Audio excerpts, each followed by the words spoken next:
د خاطر رنگین غزل ته حیرانېږم په دې خړ خیبر کې څه دي بې د خاورو. قدرمنو افسر افغان یم او نن زه راغلی یم د قبایلي سیمې هغه ګل ګل پښتنې خاورې ته چې کومه اوس د ضلع خیبر په نوم باندې یادېږي. چارباغ نومې د سیل یو ځای دی. دلته موږ په هغې کې ناست وو. دا خواوشا د 100 کالو وروستنی تاریخ لري. همدغه ځای ته انګریزان راغلي دي، همدغه ځای ته لوی لوی نومونه، لوی لوی ډیګنیټریز راغلي دي. دلته د وینا مطابق د دې ځای ځایي خلک وایي چې خواوشا 15 لکه سیلانیان دې کال راغلي دي. دغه ځای څنګه آبادېدی شي، دغه ځای څنګه خوشحالېدی شي، او په تیره تیره زمونږ هغه قبایلي سیمه چې د یو اوږدې مودې راسې هغې تورې ورځې ولیدې، د هغې اقتصاد موږ له دې سره څنګه تړلی شو. را سره ځایي یو څو شاعران هم دي. شیرعالم شینواري صاحب زمونږ د صحافت د دنیا یو ډېر لوی نوم زمونږ استاد هم دی. ډان د انګریزۍ یو ورځپاڼه د هغې ته لیکلي هم کوي. د دې ځای تاریخي پس منظر به را سره غو شریکوي. د یادونې وړ ده چې حمزه بابا څوک چې یو ډېر لوی مفکر، یو ډېر لوی ادیب او یو ډېر لوی نثرنګار زمونږ د پښتنې سیمې، هغه هم په دغه خاوره باندې خړپوڅې کړي دي. شیرعالم صاحب به اورو د چارباغ تاریخي پس منظر به راته وایي. بیا را سره راشد خان راشد هم دی. تاسو به د ټپو نه هم خوند اخلئ. غیر چاپېره ډېر ښایسته ځوانان دي، مشران دي، هغو به را سره هم همغږي کېږي. شیرعالم صاحب په لنډو ټکو کې د دې ځای تاریخ را سره شریک کړئ. اول خو زه ټول نه وړومبی تاسو ته دې علاقې ته افسر افغان صاحب تاسو ته او راشد خان ته هرکلی وایم. ډېر خوشحاله یم چې تاسو نن دلته راغلي او د دې ټاټوبې په هکله د هغې تاریخي پس منظر په هکله معلومات غواړئ. زه به مختصر الفاظو کې کوشش وکړم چې دا خپله خبره راټوله کړم. دا باغ چې د چارباغ په نوم باندې مشهور دی، تقریبا 100 کالو نه زیات زمانه کېږي چې ملک مراد خان چې د دې علاقې یو ډېر لوی اهم مشر او ملک و، د هغه په زمانه کې دا په وجود کې راغلی. 4 باغونه مختلفې میوې وې پکې، چینارونه دي، تاسو اوس هم ګورئ. څه نښې نښانې خو اوس هم د دې باغ پاتې دي او د یو اندازې مطابق 1300 ورځو کې یا 100 هفتو کې تقریبا د 4 نه تر 15 لکو خلکو پورې د پښتونخوا د مختلفو بېلابېلو علاقو نه خلک راغلي دي. دلته مزې اخیستې دي او ماښامونه او مازدیګرونه یې ښایسته کړي دي. ویلی شي چې د انګریزانو په دور کې چې څومره انګریزان د ملکونو مشران یا هیډز اف سټیټس بادشاهان دلته راغلي دي، وخت په وخت باندې سیل یې کړی دی. هغوی به تورخم له تلل، میچنۍ باندې به سیل کولو، خو بیا به د غرمې یا ماښام روټۍ ته یا مازدیګر چیو ته خامخا دې علاقې ته راتلل او په دغه کوم ځای کې موږ ناست یو، دلته کې به روټۍ خوړله. بله تاریخي خبره دا ده چې دې ته ډېر تاریخي شخصیات هم راغلي دي. لکه موږ ذکر وختي وکړلو، لیډي ډایان هم دلته راغلې ده، شپه هم کړې وه او دلته غرمې روټۍ هم خوړلې وه او ماښام روټۍ هم خوړلې وه.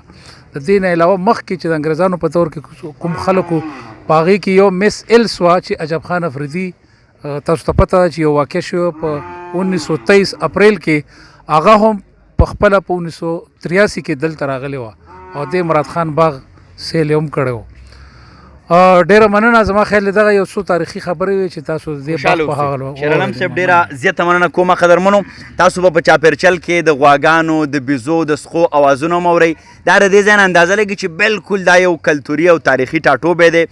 ما ټیټ ورته لیمه کړه، زما سر نه ټیټېدو، شاید چې په الفت کې هم افغان پاتې کېدم. د تورخم پولې نه په 2 کیلومتره فاصله او د لنډي کوتل د مین بازار نه په خواوشا 1.5 کیلومتر فاصله په چارباغ کې را سره افکار صاحب څوک چې د دې ځای یو ځایي ډېر خوږ شاعر دی، هغو را سره هم ناست دي. د دیو نه به غزل اورو چې هغه را سره شریک کړي. دا تاسو او دا افکار صاحب. ډېره تشکر، مننه افسر افغان صاحب، ستاسو او د راشد صاحب او خصوصي د ګومان د شیرعالم صاحب چې دومره کړاوې کړی دی او د ملګري راغونډ کړي دي. د حاضرینو کتونکو هم ډېر تشکر.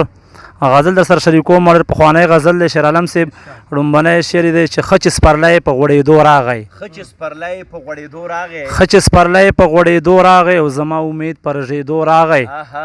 او دانه وانه ګریوان به څه راټول کړم، دانه وانه ګریوان به څه راټول کړم، دانه وانه ګریوان به څه راټول کړم، ښایست یې لا په زیاتېدو راغی او نوي زاهد زاړه شراب وڅښل، نوي زاهد زاړه شراب وڅښل، خواله زما په زنګېدو راغی او ګل تر لمنې ګریوان څیرې کړلو، ګل تر لمنې ګریوان سیرې کړلو بلبل په چغو په نغمو راغی او شمې رڼا کې د ځلا زیاته شوه شمې ځلا کې د رڼا زیاته شوه دا چې پتنګ په سوځېدو راغی او وریځې زړه را ډک شو وغورېده وریځې زړه را ډک شو وغورېده او ګوره باران په ورېدو راغی او ما دې قسم وي د سپرلي په سحر مولا جومات نه په توبو راغی او بل شعر دی پکې چې ناز او ادا دې ورکړو حسن ته زور ناز او ادا دې ورکړو حسن ته زور لکه د ګل په غوړېدو راغی او اوس به دې موټمه په وینو صنم زړه اباسین مې په چپو راغی افکار اوس که د سپرلي ورځې دي تشکر مننه افکار اوس که د سپرلي ورځې دي ساقي په لاس ډکو پیالو راغی افکار صاحب ډېره زیاته مننه کومه په اننګو دې سپوڼی راشه چې زما مور له د مور دم لراولینه راشد خان راشد دی او ټپې دي او ځوانان دي راشد خانه داسې تودې ټپې را سره شریکې که بیا راځو د شعر لړۍ ته او یو څو ټپې به ټولو مینانو ته ډالۍ کړم او د ملګرو ته یې ډالۍ وي چې که چاله هم څه ټپه ورځي نو بېشکه تاسو ورسره کولی شئ ښه او د بڼو شپول بتې چاپېر کم د جانان مینا به په سترګو کې ساتمه او زما د عمر سره سمه او میرات چې غمه په خندا د تېرومه نورې ټپې نه کوې راشد تاسو راسره کوئ حاضره سره او چا راته وې جانان دې تور دی ما په رڼا لیدلی نه دی تور به وینا او زما دې څه وکړل چې لاړې په ځان دې اور کړل د یارانو محفلونه او ژوند ته په بیرته ګورم لکه بیللی جوارګر چې کور ته ځینا او دا لیونې ګرځه په چم کې ګرځه چې ډاډه او در باندې یمه او کله به یم کله به نه یم په برجلونو مې ډاډه ګرځم یانا او چې لیونې شي په دې راشه دا لیونې د کلي چا او شړلي دینا او جانانه ستا په جدایۍ کې لکه خارو په نارو کلي خبره ومه او جانانه ستا په جدایۍ کې لکه تنظرې یو وزر پاتې شومه او په مکانې د ککنس اوشوې په میروډ کې ټولوم ځان پسې زما زلفې اوږدې پرېږدم که لنډې او جانانه لویشت پې لګوه اخرب ورکومه او زلفې مې مه لنډوه مورې په سر پرې کړو ونو نه کښېني بازونه او یو مې ګل کړی کمیس پروت دی دا بل کمیس د یار غویمو له جوړومه سترګې کتورې ځان دې سینګار کا کجل کا پورې شابه تلوار کا سترګې کتورې ځان دې سینګار کا کجل کا پورې شابه تلوار کا وا ډېره زیاته مننه کوم راشد خان صاحب فضل امین بهار صاحب را سره ناست دی دا هم د دې ځای ځایي شاعر دی او ډېر تکړه فکر دی بهار صاحب باورو سترګې راپورته کړه بېدمه حمزه سترګې راپورته کړه بېدمه حمزه چې نه راتلل هغه راغلي خلک ټولو نه اول خو زه راشد صاحب او افسر افغان صاحب ته په ډېره پښتنه مینه هرکلی او ستړي مشي وایم چې خړ خیبر ته ستاسو په دومره نیمه خوله ستاسو شیر عالم صاحب سره رالی ستاسو ډېره شکریه ډېره مننه غزل ور سره شریک کړم کر د بارودو د اور هوا وه څه ناروا وه کر د بارودو د اور هوا وه څه ناروا وه پکې راګیره دا پښتونخوا وه څه ناروا وه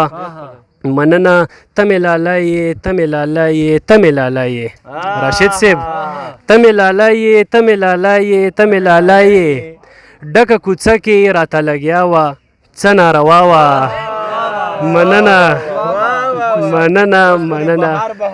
تشکر تشکر تمې لالا یې تمې لالا یې تمې لالا یې ډکه کوڅه کې راته لګیا وه څه ناروا وه